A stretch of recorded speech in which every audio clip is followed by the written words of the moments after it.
This is the New York City FC Pregame Live. Tonight, New York City returns to MLS action as they host the Philadelphia Union. And now, here are your hosts, Glenn Crooks and Matty Lawrence.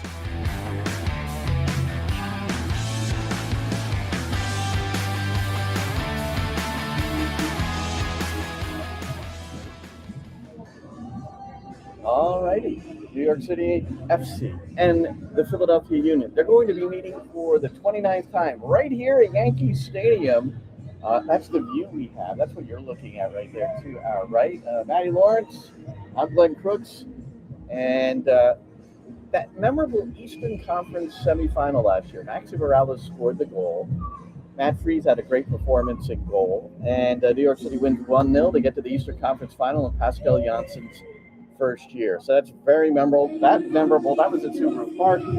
Earlier this year at Subaru, second match of the season, New York City beats Philadelphia by the score of 2-1. Tavon Gray, unlikely goal scorer, Matty Lawrence, in the 9th minute of stoppage time, gets it done. Now, before we get underway here, first of all, how you doing? I'm doing really well, thank you. Sometimes I forget to ask. Yeah, don't worry about that. I am here as well. You carry on with your monologue and I'll just stand to the side. It's fine. I'm joking. I'm doing very well, Glenn. I cannot wait for the game here today. It should be a good one. Well, one thing I'd like to say before we get going is I had an opportunity to just say hello to Aaron Judge before the game because he was here at the stadium.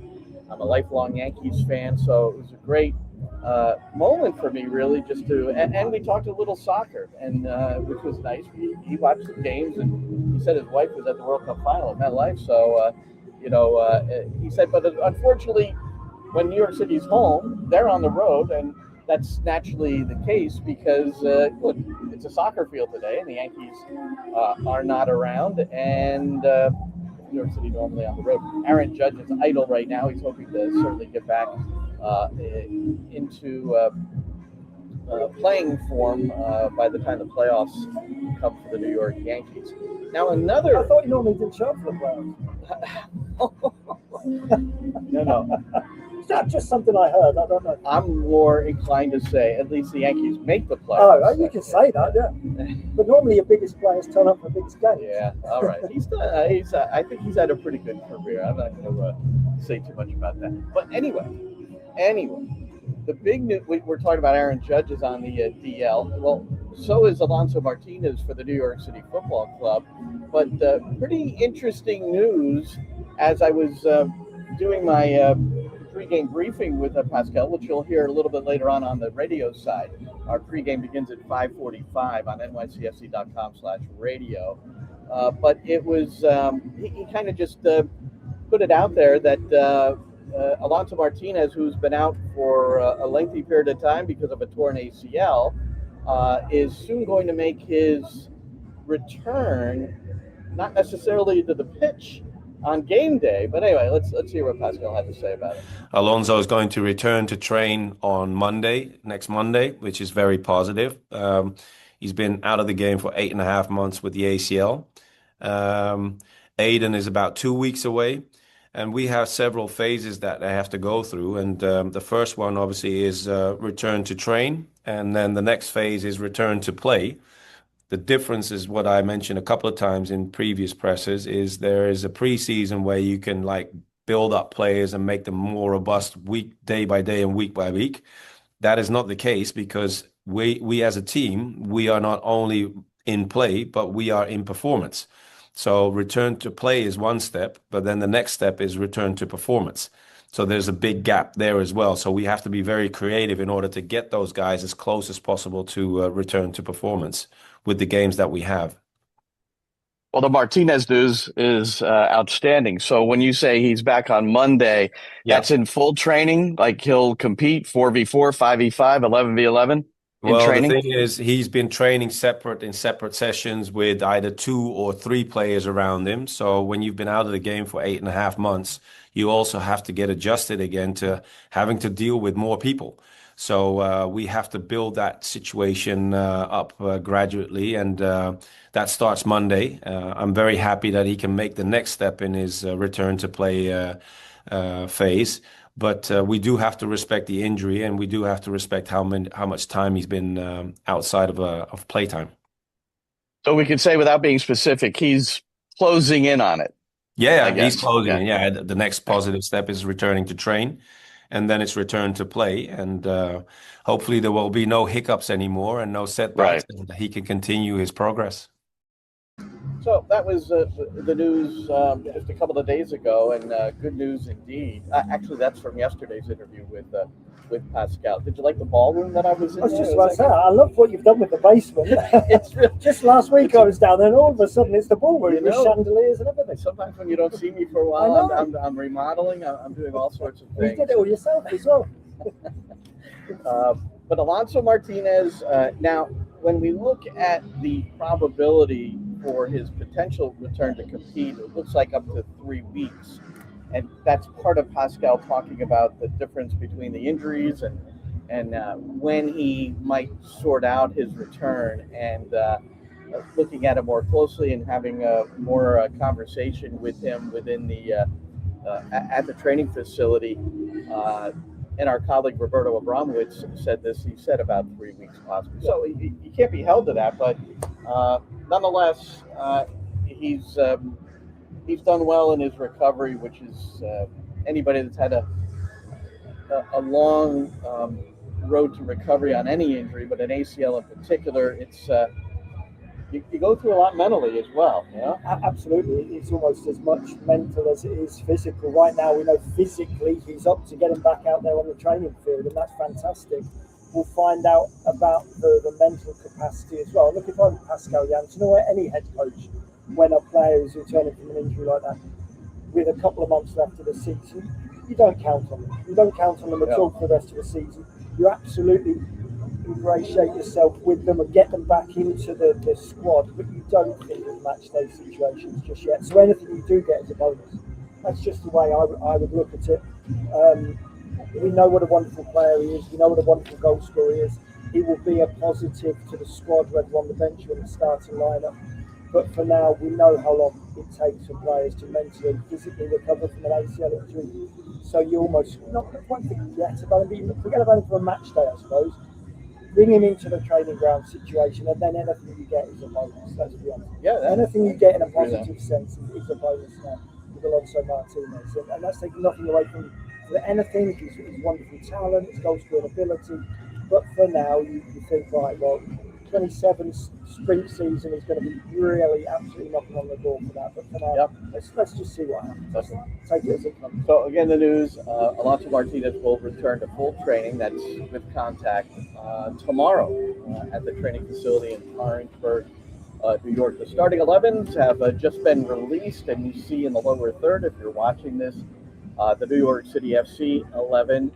Matty, anything in there that provides intrigue to you? We know that Nico Fernandez Marcao is suspended, yellow card accumulation. So obviously his replacement, or how Pascal sets this up, will be paramount, because 13 goals and 4 assists, tied for the Golden Boot lead coming into the weekend. So it will be very interesting to see how this all plays out. Yeah, there's a couple of things. Firstly, the players don't need their sunglasses down there. The sun has gone away, hasn't it, from this morning? So the clouds are up, as your camera angle will show us. But looking at the actual playing personnel, there's a few things. And I will stick with NYCFC. We don't need to worry about Philadelphia Union. This is all NYCFC. If they play well, they beat this Philadelphia Union side. For me, it's how does Murray do? How does Murray fare in a true MLS blood and thunder game, right, alongside James Sands? We've seen that he's done well in the Leagues Cup. Can he carry it on? It's now starting to get mentally and physically very vigorous for him. So many games in a short space of time. We know he's succeeded so far. The first one we saw that he got cramp after about 55 minutes. He went off after about 62. But he's slowly worked his way into it. The adrenaline will have lessened a little bit. The nerves will have lessened slightly. But for me, I want to see how Max Murray fares. And also Nico Caballa. We've got to fit Kevin O'Toole right now. We've seen Kevin O'Toole throughout the League's Cup. Kevin O'Toole, in my opinion, would be fit to start the game. I don't know that factually, but I'd have thought so. Nico Cavallo is playing so well that he's keeping Kevin O'Toole out. And we know what a rich training for Kevin O'Toole was in before that World Cup break, before the injury. I think, and then lastly, it would be foolish of us or remiss of us not to mention the lack of Nico Fernandez-Macau, as you said. No Nico Fernandez-Macau, who unlocks the defence? Who scores the goals? I know other people have scored goals. I know other people have provided assists. But look, Fernandez-Macau takes the corners, takes the free kicks, takes the penalties. I'm surprised he doesn't take the goal kicks as well. He takes absolutely everything. He is the fulcrum for this team. Everything goes through Nico Fernandez-Macau in the attacking sense. And I'll go one further. Everything goes through, or has to go through, Nico Fernandez-Macau in the defensive sense. Because he works so hardly to break NYCFC down. You have to first break Fernandez-Macau down. He is one of the first lines of this defence. So without his work rate, I think it minimises the defensive stability, and I mean that sincerely, minimises the defensive stability of this team. And he's your number 10, but I stand by what I'm saying. I know what I'm saying. I think he works so very, very hard on the other side of the ball as well. But I think that would be a big miss in that sense. Well, I thought you might throw Luigi in your top 3. He is making his first MLS appearance. So he debuted for New York City at striker during the League's Cup, had an assist in the opener against Santos Laguna, and so he will be at the start, at the number 9 up top, and we are assuming from this lineup, Matty, that Andres Perea will be the 10. We've seen Pascal Janssen utilize Perea in that position before, so with Fernandez-Macau down. And then Benny Traore, the thing we discussed off mic before we came on is we sorted and figured that Pascal Janssen was going to give Traore another run. And it becomes more and more important for the designated player. This is Todd Donovan's first signing. And recognizing the switch from Basel and Switzerland to what's going on in Major League Soccer and all the different machinations of a player coming into a new environment. But he has, maybe there's been incremental improvement over time, but he's struggled for the most part. Yeah, he has struggled massively, but it's still very, very early on in not only his NYCFC career, but also his football career as well. Let's not forget he's 23 years of age. The massive change in style of play, of language, of physicality, of nutrition, of everything will have changed for him. Sometimes players, it takes them a good 6 to 12 months to fit in, and I mean that. It could take 6 to 12 months. I only ever moved within my country. I only ever moved within England, but predominantly I moved within the southeast of England, which is a pretty small area. And it would still take me a month or two, if not longer, to get used to the new dressing room, the new style of play, the new almost dressing room language. I know we all spoke the same language, but it is. It takes a while to get used to it. So I'm not going to denigrate what I've seen of Benny Traore. We all know, and he knows he hasn't performed very well, or to the best of his ability. But you've got to keep going with him. I don't know when you have to take him out of the final now, but you've got to keep going for a good 2, 3, 4 more games. See what he does. If he doesn't perform well, take him off at half time and bring on Malachi Jones.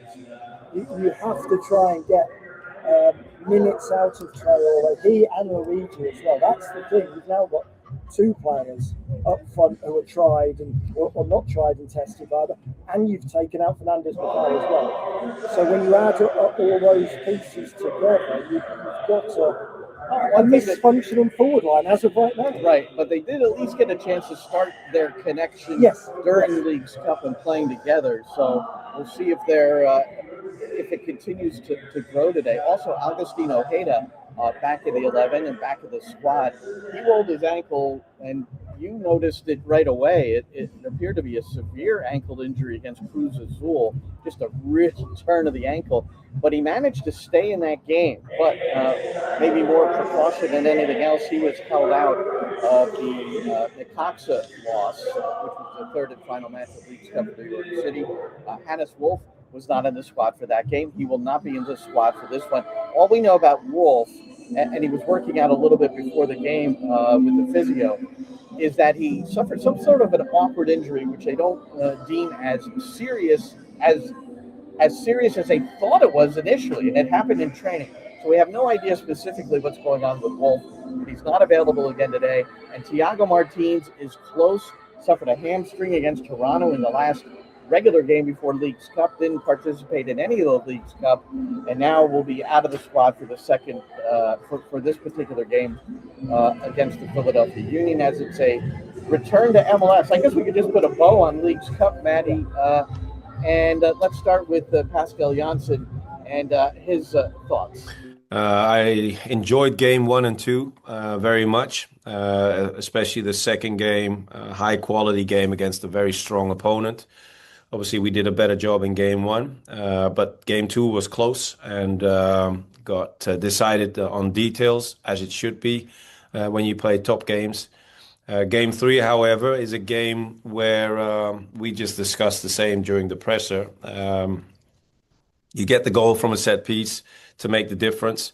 And then it gets out of hand, the game, from a game perspective, but also from leadership perspective, in the sense of how to lead this game and make sure it's done proper. We, however, get ourselves into trouble with the equalizer, which took them quite some time to review and overturn the decision.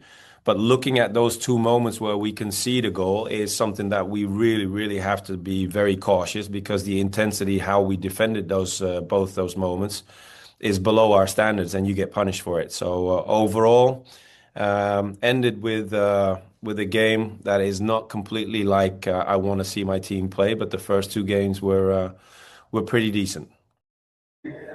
And New York City finishing 15th out of 18. Philadelphia, their opponent tonight, finishing 17th out of 18 teams in MLS that played in the Leagues Cup. And they played the 3 same opponents, identical, different results. It was Philadelphia, their third and final match, with an opportunity, slim as it was, to advance to the top 4. Ryan Richter, their interim head coach, went with a completely rotated 11. None of those 11 are in the starting 11 tonight. That's how he was preparing for this game, and they lost to Santos Laguna 2-0. Interesting that Pascal Janssen played it a little bit differently, more of a blend, and those are the choices you make. But in essence, Philadelphia might come out at least with a little more freshness. Well, 100%. Philadelphia Union will be slightly fresher. Will it have an effect on the beginning of the game? No, but it certainly might have an effect on the last 20 minutes to half an hour of the game.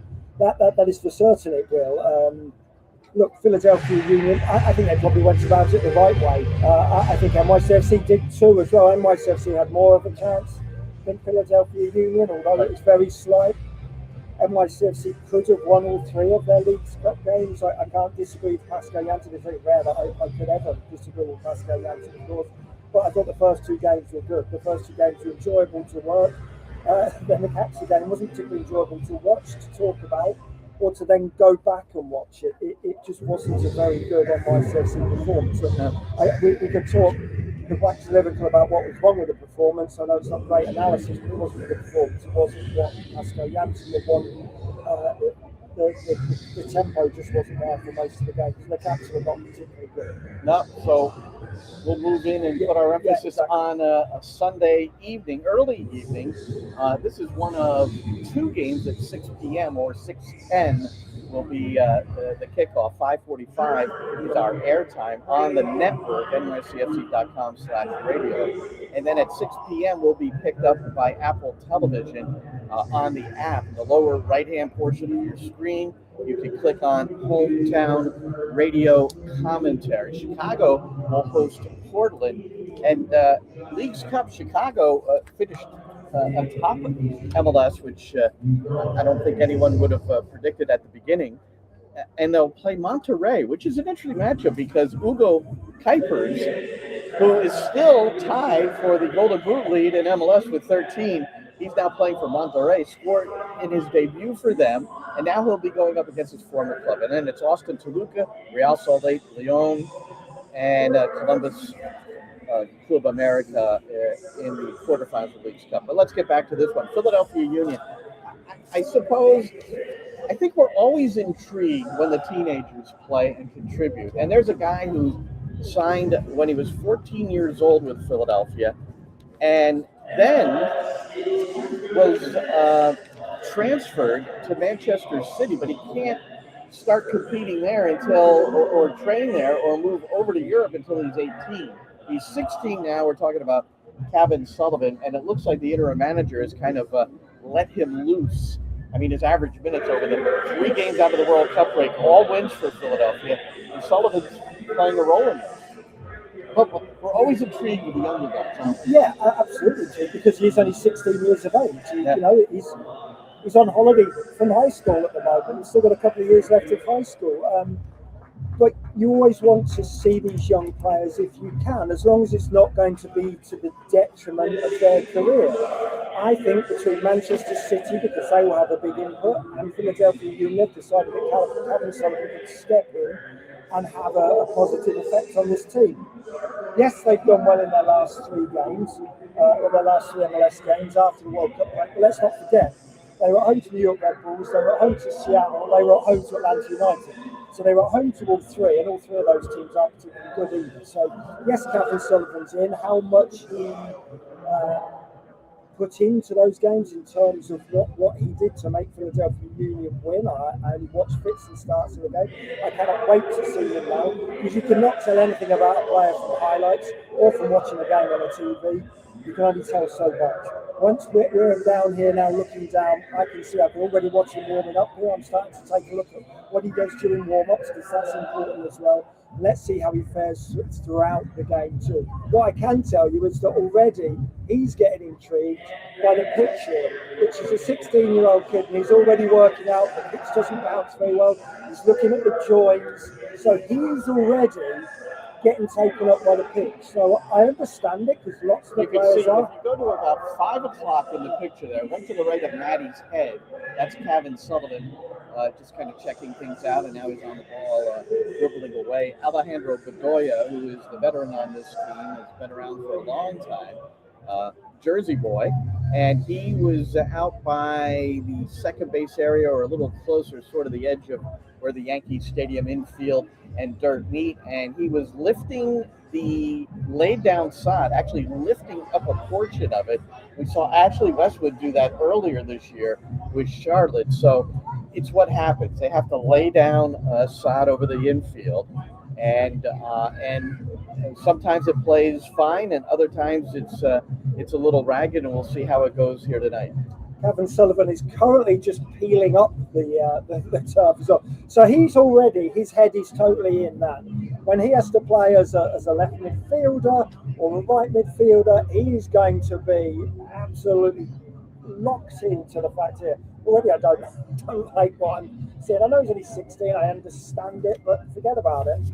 Absolutely, because the pitch isn't going to change in the next 20 minutes as far as I know. I think it's still going to be the same surface out there. Forget all about it and go about it. He hasn't actually moved yet.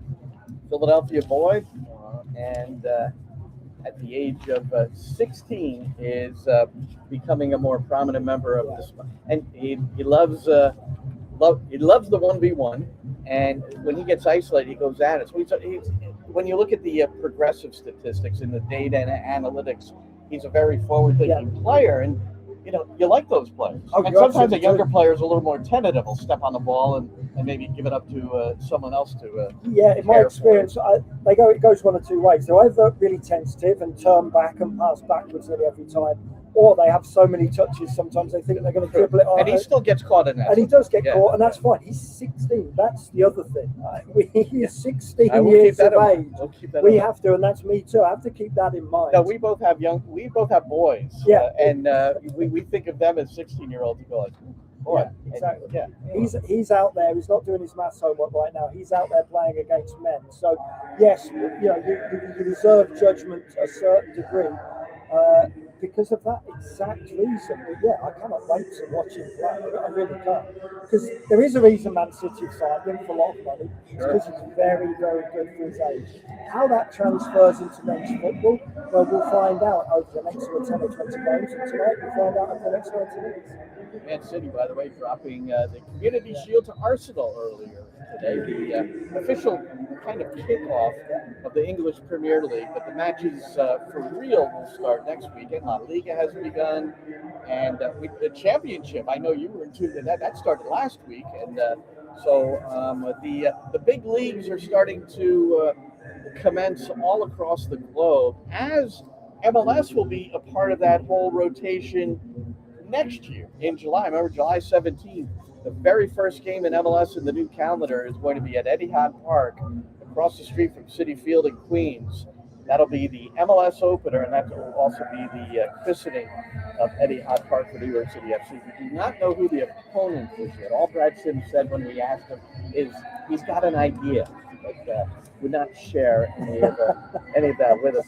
You know, Matt Freese is a pretty big part of this story because he is a Pennsylvania guy, a Philadelphia guy, and spent the early portion of his career with the Philadelphia Academy and then with the first team. And the game notes for New York City FC, they have this section, all-time regular season series leaders and game highs. And in goals allowed, they list the goalkeeper, goals allowed, regular season series record, and game highs. Matt Freese conceded 5 goals while playing for New York City against Philadelphia in a 5-1 loss in 2024. He conceded 4 goals while he was with Philadelphia in 2019 in a 4-1 loss to New York City. So Matt Freese, our number one, the U.S. men's national team number one, Freese, who has played excellent football in goal since the return for the World Cup, has the dubious mark of conceding the most goals for both sides in this series. Yeah, that's unusual. He has a record he doesn't want in both columns, that's for certain. Yes, but I'm sure. Well, he's probably not reading the game notes. He needs his team to score 5 today, and then he can get off one of these. Exactly. Yeah, and Andre Blake is in goal for the Philadelphia Union, one of the top goalkeepers in the history of this league. Nathan Harriel, Kai Wagner, and Pascal Janssen made a mention of him without me even bringing it up in the pregame briefing. And that pregame show interview will come up at 5:45. Frankie Westfield, Neil Pierre, he's that big kid at center back. Jovan Lukic, Stanley Jean-Jacques, Kevin Sullivan, Bruno Damiani, Milan Elaski, who's got 10 goals. 8 of those goals came in a 6-game stretch, which is a Philadelphia Union record for consecutive games with a goal, and Indiana Vasilev are the 11 for them against New York City. So good lineups on both sides. Yeah, with the exception of no Fernandez Mercado, he's suspended. The lineup for Philadelphia Union, it's a good one, and they've overcome the poor start. And I think the poor start often happens to teams in the CONCACAF Champions Cup. They quite often start slowly. Philadelphia Union didn't just start slowly. They didn't start. Only one win in the first 15 games in MLS. It's unthinkable, unfathomable from what you saw last season, but they did. They had the 4 games in the CONCACAF Champions Cup, and that means you take your eye off the ball sometimes. That gets started before the season starts. They had 2 easy games initially in that, and then they get beaten by a very good Club America team. So there's nothing wrong with that, but MLS just didn't get going for them, but it has got going now then. New manager in place, Ryan Richter. Kevin Sullivan in place now in the starting lineups over the last few games, granted not their last League's Cup game. They've got a pretty good forward line right now, and as you said, latterly with Andre Blake, they've got one of the best goalkeepers in MLS, if not one of the best goalkeepers MLS has ever seen since its inception in '96. He's been exceptional. And this is Matt Freese, the number one. We talked about him, New York City FC. That save came last year in the Eastern Conference semifinals when New York City went to Subaru Park in Chester, Pennsylvania, and upset the Supporter Shield winners 1-0 en route to the Eastern Conference final. Lost to Miami there. But it was an exceptional first year for Pascal Janssen in sorting it all out, and the addition of Nico Fernandez Mercado in July, and then things moved in a very, very good direction, despite the loss of Alonso Martinez to an ACL. As we said at the top of this, and we talked about yesterday with Pascal Janssen in the briefing, Alonso Martinez returns to full training and recovering from his ACL and the surgery has been out 8.5 months, and he's going to return to full training tomorrow, and then they'll see how it goes in terms of trying to figure out when he'll next compete. New York City competing against Philadelphia. We kick off at 5:45 on the New York City FC radio network, nycfc.com/radio. 6 o'clock, we're joined by Apple TV. Hometown radio broadcast available while you're watching the game. Go to the lower right corner of the screen, and also the TuneIn app if you happen to have that on your digital service. And kickoff is at 6:10. And what the heck, Matty? Let's have a game. Can't wait. All right, man. For Matty, I'm Glenn. Thank you so much for joining us here, and we look forward to chatting with you during the game. Enjoy the game, everybody.